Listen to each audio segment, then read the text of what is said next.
Y ahora sí, damos ya la bienvenida a Gonzalo Cañete, analista y director del blog Brújula de Mercados. Muy buenas tardes, Gonzalo, ¿cómo estás? Muy buenas tardes, ¿cómo estáis? Bueno, lo primero, Gonzalo, opiniones sobre lo que está pasando con First Republic Bank. Movimiento drástico de las acciones, caían ayer por debajo del 40%, hoy están cayendo también, ahora parece ser que están intentando recuperar, suspendida 2 veces durante el día de hoy, está buscando vender sus préstamos a otros bancos, también pide la ayuda a grandes bancos, porque dice que si no, claro, que si quiebra, pues les va a salir todavía más caro a los grandes bancos cubrir ese rescate de los depósitos. Todo esto en caso de que se rescatasen, porque el gobierno por ahora dice que no quiere intervenir. ¿Todo esto qué te parece? ¿Es para preocuparse? ¿Es simplemente un caso más? ¿O cómo lo ves? Sí, creo que es un detonador más para un mercado que estaba llegando justo a zonas alcistas. Es el pretexto suficiente para poder empezar a lanzar ventas de nuevo, a generar otra corrección de mercado puntual que estemos viendo, porque con la anterior crisis de liquidez que tuvo Silicon Valley Bank, por ejemplo, en ese caso lo que vimos que fue el pretexto perfecto para que se empezase a hablar a nivel global de problemas de liquidez y de crisis financiera en el sector financiero, cuando se asumía que el sector financiero estaba más que de sobra respaldado. Y no hay que olvidar que en aquel caso era precisamente por tener activos bien colocados en lo que eran bonos americanos de bajo riesgo, es decir, que ni siquiera había ninguna acción que fuese extremadamente imprudente en cuanto a la alocación de los activos.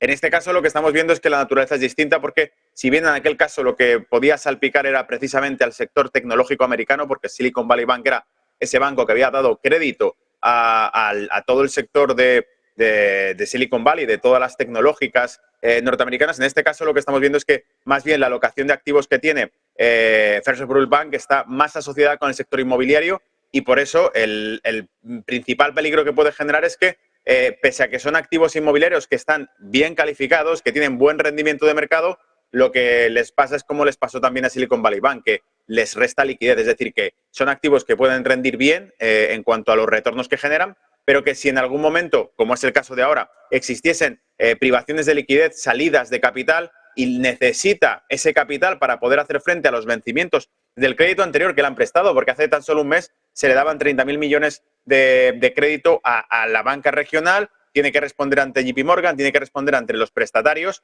y por eso creo que la principal invocación que está haciendo ahora mismo First Republic Bank es una mediación gubernamental. Ese rescate no deja de ser simplemente el ayudarnos, porque al fin y al cabo la contrapartida de estos créditos que no me veo capaz de pagar es precisamente el gobierno estadounidense, en este caso, mejor dicho, más que el gobierno estadounidense, la propia Reserva Federal, que no es el gobierno estadounidense, sino que es un cártel bancario, pero también JP Morgan, que es uno de los miembros de ese cártel de bancarios, son unos que presta liquidez dentro del sistema interbancario. Por eso son los principales preocupados, tendrían que ser el sector bancario, y no parece que lo estén, porque de ser así no veríamos correcciones tan fuertes en este banco. Efectivamente, Gonzalo. Te quería también cambiar de tema. Ya vimos los bancos y a ver cómo progresa todo este tema de First Republic Bank, cómo se soluciona al final. Esperemos que no acaben como Silicon Valley y como Signature Bank. Pero quería preguntarte sobre la apuesta de Druckenmiller. Anunció ayer en una entrevista que le hicieron en Oslo que está a corto dólar, que es su única apuesta de alta convicción ahora mismo, y que cree que el dólar va a seguir cayendo, que ya lo lleva haciendo desde septiembre, debido a que se especula que la subida de tipos de interés está cerca de terminar, mientras que en Europa todavía quedaría bastante subida. Claro, todo esto añadía Stanley Druckenmiller, que es porque cree en que la recesión va a llegar, cree en el hard landing en vez del soft landing que se está hablando ahora, y cree también que Powell, dice, no es valiente, que de hecho hará que a la mínima que el mercado caiga y la recesión llegue, bajará tipos otra vez. De ahí su apuesta corta contra el dólar. No sé qué opiniones te da esto. Yo particularmente, fíjate que recientemente publiqué hace 48 horas un artículo precisamente hablando de si era el fin del dólar o no. Y básicamente desde el punto de vista fundamental lo que vemos es que hay una expansión muy fuerte del yuan en todo el tejido económico mundial, en el comercio mundial, porque está enraizado con las tendencias. Es decir, desde el punto de vista estructural sí podríamos apostar a porque el dólar en el largo plazo vaya a ser poco a poco reemplazado en el escenario internacional, lo cual no quiere decir que sea para Estados Unidos y para Europa, que seguirán cumpliendo con las normas.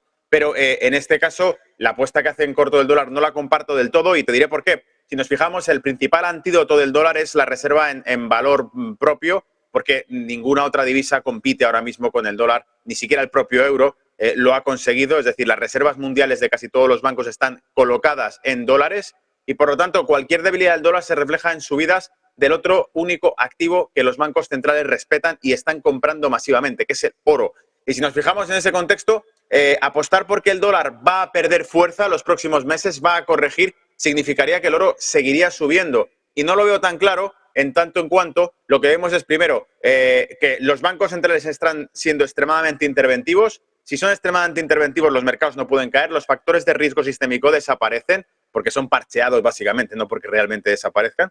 Y en ese contexto el oro cae. El oro está tocando máximos de los últimos, en 2-3 ocasiones, los últimos 2-3 ciclos negativos llegó en torno a los 2.000, ligeramente por encima de los $2.000 la onza. Y hemos visto que precisamente la última semana, 15 días, tras llegar a esas zonas, 2.000, $2.040 aproximadamente, ha empezado a retroceder y está por debajo de los $2.000. Esto quiere decir que básicamente me fijo en el principal baremo, indicador o brújula para ver la tendencia general que tendrá el dólar en lo que está haciendo el mercado del oro, del principal valor que respalda o que, por decirlo así, sustituye los depósitos de dólares. Si eso es así, lo que veo realmente es que estamos lejos de que podamos ver que el dólar se desploma, es decir, ha tenido mucha caída durante los últimos meses, muchísima caída, pero no hay que olvidar que 2022 fue un año en el que el dólar machacó a todas las divisas mundiales. La tendencia general es que la Reserva Federal se ablande, incluso se especuló con que la Reserva Federal pudiese bajar tipos durante este mismo año y creo que precisamente porque esa es la tendencia general, el pensamiento generalizado es que la Reserva Federal va a ser blanda, va a frenar la subida de tipos, no va a tener en cuenta la inflación, va además incluso a dar cierto estímulo, como ya está haciendo, aumentando el balance de la Reserva Federal, abriendo ventanas de liquidez para el sector bancario, con otro problema más como es este, que parece que nos los van colocando dominados, estos bancos regionales que van saltando como palomitas de maíz y que precisamente justifican nuevas inyecciones de liquidez en el mercado que abaratan el dólar. Pero precisamente porque ese es el contexto, no apostaría por él. Es decir, que haya una sorpresa de nuevo. El índice dólar está además en zonas de cierto soporte. No hay que olvidar que no sería la primera vez que vemos al índice dólar llegar incluso a 120 puntos. Y estamos hablando de que estuvo en 108, cerca de 110, retrocedió a 100 puntos y es precisamente donde está justo ahora. Por lo tanto, en todo el contexto general creo que hay factores, y este es el caso, Javier, más concretamente, que puede hacer que el dólar repunte. No solamente que el mercado del oro esté descontando que ha llegado a techos y que está corrigiendo, sino que además el guión de la Reserva Federal se da por hecho que sea blando y precisamente por eso cambie por completo, opinión de sentimiento contrario y hay algún giro. Pero además otro factor que podría detonarlo es el factor incertidumbre a nivel internacional. Cualquier complicación en el conflicto, por ejemplo, de Ucrania, cualquier complicación incluso en el conflicto que pueda existir entre Taiwán, China y las intervenciones que está haciendo Estados Unidos con respecto a ese tema, harían sin duda que la incertidumbre global aumentase y cuando la incertidumbre global aumenta, el capital, el dinero, suele fluir hacia activo norteamericano como lo ha hecho durante los últimos 60 años. Eso quiere decir que si en algún escenario internacional las cosas se complican y aumenta la incertidumbre, vamos a ver que sorprendentemente se vuelve a demandar el dólar, vuelve a haber inyecciones de dinero en dólar saliendo, por ejemplo, de la zona euro que está, en mi opinión, demasiado optimista teniendo en cuenta que esa recesión de la que estamos hablando impactará antes en Europa que en Estados Unidos, porque los datos macro así lo dicen, porque la economía estadounidense ha conseguido recuperar el crecimiento durante el último trimestre, cerró 2022 con un repunte fuerte del crecimiento, precisamente lo contrario a la economía europea, que cerraba 2022 con una contracción de la tasa de crecimiento y que además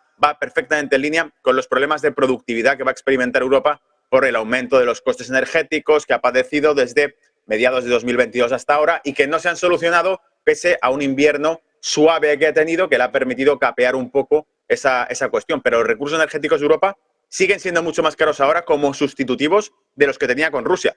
Por lo tanto, este problema antes o después afectará no solo a las tasas de inflación, también a las tasas de paro, de productividad y de producción industrial que tenga principalmente Alemania y el resto de Europa. Javier, trato de hacerte una foto completa de todo. Perdóname por la intensidad. Me ha encantado, Gonzalo, porque has resumido muy bien la tesis. No por algo se llama al dólar estadounidense el greenback, cuando decías que cuando hay miedo todo el mundo corre al final hacia activo norteamericano. Efectivamente, lo vimos en 2022. Parece ser también que todo el consenso, como bien decías, está especulando que la Reserva Federal recortará tipos y llevan haciéndolo durante todo el año y no ha ocurrido todavía. Así que parece ser que también es interesante la tesis que nos comentas y me ha hecho gracia lo del tema de los bancos regionales que justo antes de las reuniones de la Reserva Federal y del BCE siempre sueltan alguna perla y siempre pasa algo con los bancos regionales. Parece ser la excusa para terminar ya con la subida de tipos, ¿no? Parece ser que alguien está por ahí detrás intentando hacer que las cosas cambien. Bueno, Gonzalo Cañete, analista y director del blog Brújula de Mercados, como siempre, un enorme placer. El placer es mío. Gracias.